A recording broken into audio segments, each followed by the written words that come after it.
Okay, in this video we're going to look at rotational motion, but we're going to take a look at the energy approach to thinking about it. So at this point we've kind of looked at how forces, the first and second law, are applied to rotational motion. Angular energy is also really important because many of the situations that we've looked at, we wouldn't be able to calculate the correct answer because we didn't take into account rotational motion. So, you know, something, for example, like a little toy car going down a ramp. Well, the car is moving in a translational way, in a linear way, but there are wheels spinning. So there is some energy going into the motion of those wheels spinning, and we just ignored that. Now, what we did in order to be able to ignore that is used cars that had very, very small wheels, or very, very lightweight wheels. So that way, at least very little energy was going into the rotational aspect of it. But there is rotational energy. And so let's take a look at the two main kinds of rotational energy that we're going to talk about. And in order to do that, just like we've done with every other situation, let's look at the translational side first, or let's look at the linear way of approaching it, and then we'll look at the translation. We'll just translate that formula over to the equivalent in terms of angular, or in terms of rotational motion. So the formula for linear work is W is equal to F times D. Now, one thing really important, I made the W very sharp and angular like this, and the reason why I do that is I don't want to confuse it with omega, the angular speed. So it's very easy when you're writing in pen or pencil to have your W's and omega look almost exactly the same, which is going to really be a problem because we're actually going to be using both of those things. We're going to be using both work, and we're also going to be using omega. We might write W as F times delta X, right? So the displacement is the change in the position. So this is just an alternate way that you might write the linear work. Now, all we need to do is to translate that over to the rotational side. So we would say W, it's still called W, still called work. We need to translate them into the equivalent properties. So the equivalent property in the rotational world to F would be torque. Torque replaces the force, and then normally we would multiply by the displacement, but in this case, the displacement, the equivalent to that would be the angle. So how much the angle went through. Or we might think of it this way. It's equal to the torque, which is, we're going to look at situations only where the torque was constant, times delta theta. Okay, these are two equivalent equations. They will both produce the same units. Remember, torque already has units of Newton meters. Torque is already in units that, in theory, should be units of energy, but are not units of energy because they do not have the correct displacement. So by including the angle, that will allow us to get the correct displacement. Just remember that torque is equal to F times R, and now I'm going to multiply it by an angle. And the reason why that's really important is because X is equal to R times theta. So torque is equal to F times R. Now I'm going to multiply by theta. The R times theta gives me the X. And once I take that out, I have F times X. So I could actually derive the formula for linear work from the rotational work by just simply expanding these equations out. And I will see that they will produce the correct units. But even though torque is in Newton meters, it does not become energy until you multiply it by the angular displacement, or the change in the angular displacement. Otherwise, it does not produce units of joules, even though technically it is already Newton meters. For linear kinetic energy, should be a super easy formula for you to remember. Sometimes they use the letter K, that's K or capital K, capital E, also very common. But for our purposes, we'll stick with what we've been doing, which is E subscript K, so E sub K, is 1/2 mv squared. We need to translate that now into the equivalent rotational properties. That would be 1/2. The equivalent rotational property would be I. And the equivalent property for V would be the angular speed, right? So this is the linear speed, and we need the angular speed. That would be omega squared, right? So two equations, two new versions that would allow us to calculate the energy. Now you can calculate all kinds of simple problems in which you simply multiply the torque by the angle it went through, or the moment of inertia times the angular speed to come up with the kinetic energy or the work. But let's take a look at an example where you will see that there is both linear and rotational, I should say, both linear and rotational energy, and we need to account for them both if we want to know what is the real answer to the question. So in this particular example, we're going to imagine two identical metal discs, each with a radius of about 12 centimeters or 0.12 meters, that are being allowed to roll down a ramp. On one side of the ramp, it's completely frictionless. There is no friction at all. And on the other side, it has friction. And what's going to be different about it is that on the side with no friction, what's going to happen is the object is going to roll to the bottom. And let's draw a picture to make this look a little bit more, a little easier to understand.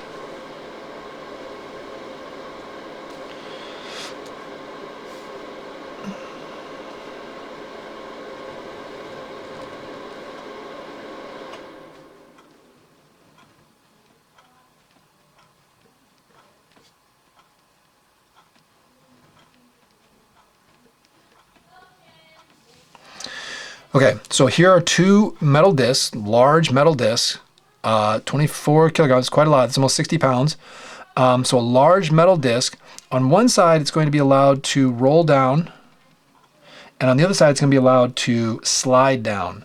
So on this side, we're going to say no F of F, and on this side, we do have a frictional force. Okay, so on the side with no frictional force, what's going to happen is it's going to slide to the bottom. Okay, that's going to be really easy for us to calculate the what will be the speed when it rolls to the bottom.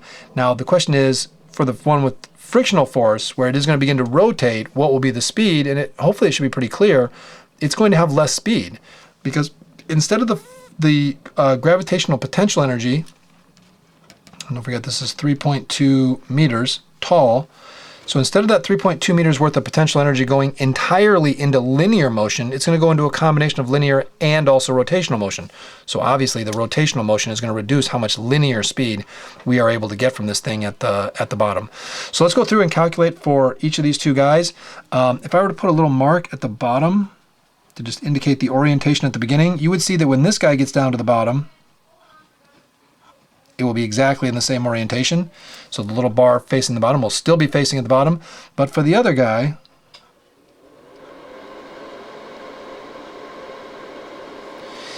you will see that he does not. So he will have some linear speed and also some rotational speed, whereas this guy will only have linear speed. Okay, so the two energies are going to be shared in the two types of kinetic energy, whereas for this guy, it will simply only be the linear kinetic energy. Let's look at what happens when there is no frictional force. Well, in that case, the potential energy would just simply be equal to the kinetic. We would say mgh in the beginning will be equal to 1/2 mv squared. I see the mass is on the same side, on both sides I should say, so I can ignore that. And the result would be that I will end up with V is equal to, so I'm just going to do the algebra. I'm just going to do it right now, and then I will give you the final answer over here. So I'm going to multiply by 2. That's going to give me V squared is equal to 2 times G times H, and then I'm going to take the square root, 2 times G times H. So V is equal to 2 times 10 times 3.2 to give me a velocity of 8.0 meters per second. 2 times 10 is 20 I should say. 20 times 3.2 is 64. 64 square rooted is 8. So 8 meters per second if we do not allow it to rotate, but instead only slide down to the bottom. So now let's look at what happens with F of F, I should say. F of F.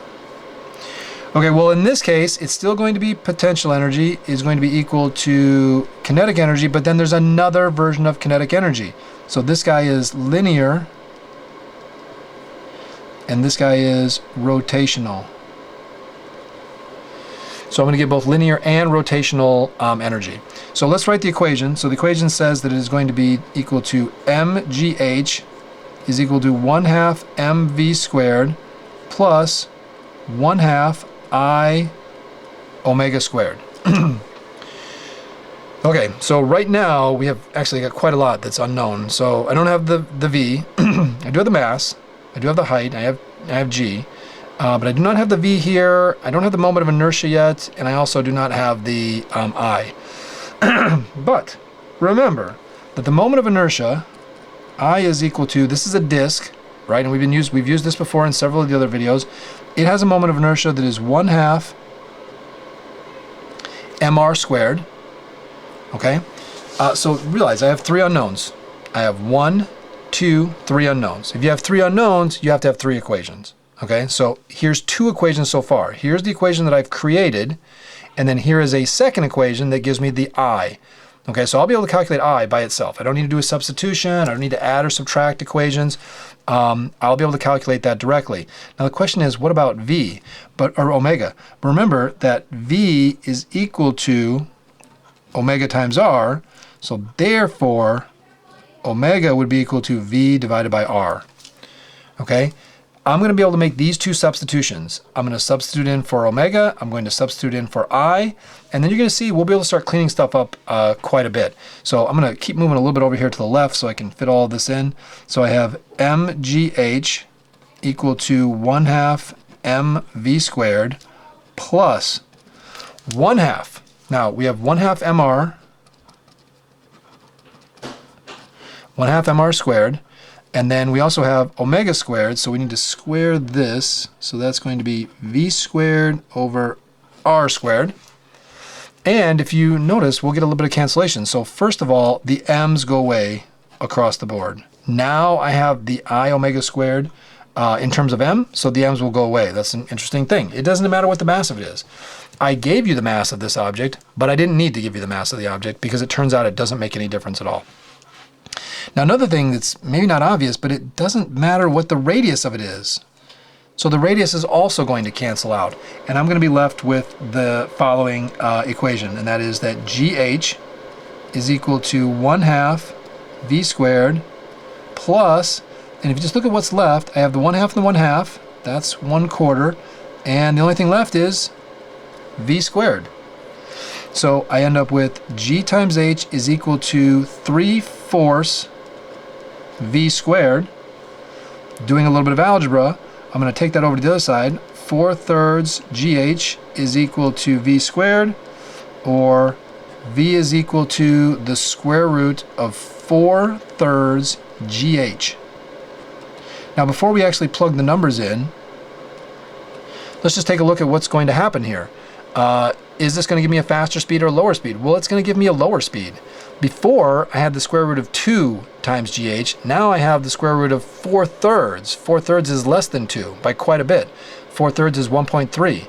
So I'm going to get a smaller number than I did before. There's no question about it.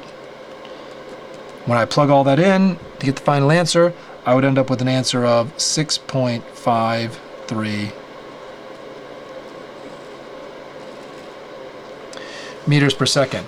Now, if you have an object, like I said, like a Matchbox car, Matchbox cars have teeny tiny wheels. They are so light that even though some of the energy is going into them, we're not missing very much.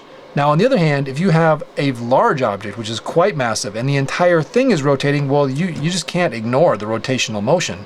I mean, you have to take into account that some of the energy is going to go into the rotational motion of this thing. And so as a result, you must do this thing where you take into account what energy will it have at the bottom, rotationally speaking, in order to account for everything and really get a true measure of what will be the final velocity of this object if it is allowed to rotate. Now, oftentimes in the real world, it does both, so it can actually be even more complicated. We may have to take into account that it is both sliding and also rolling, and that's quite a bit more complicated problem. That's something typically we would really need to address with calculus to be able to handle what happens when you have slipping and also sliding. But it can certainly be taken care of. It's as long as you take into account the rotational energy, you should be able to get the correct answer for how fast is it moving when it gets to the bottom of the hill.